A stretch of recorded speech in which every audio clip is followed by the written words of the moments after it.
সেদিনকে কলেজ থেকে ছিল একটা নিমন্ত্রণ বাড়ি। তো কলেজ যাওয়ার পর চলে গেলাম নিমন্ত্রণ বাড়িতে।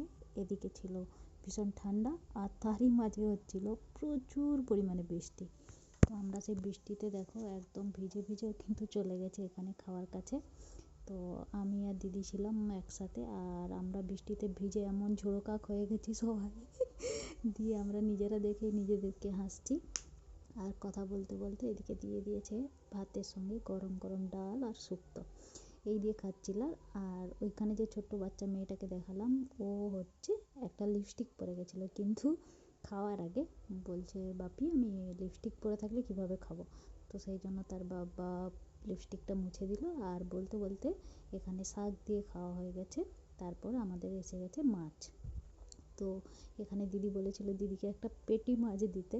তো ওকে যে মাছটা দিয়েছে সেই মাছটা পেটি নয়, তো সেই জন্য দিদি একটুখানি রেগে গেছে। আর দিয়ে আমরা খাওয়া দাওয়া কন্টিনিউ করছি। মাছ দিয়ে খাওয়ার পর চলে এলো চাটনি, আর চাটনিটা খেতে না খেতেই দিয়ে দিল দই আর পাঁপড়। যেহেতু পায়েস ছিল না তাই আমাকে দুবার ধরে দই দিল।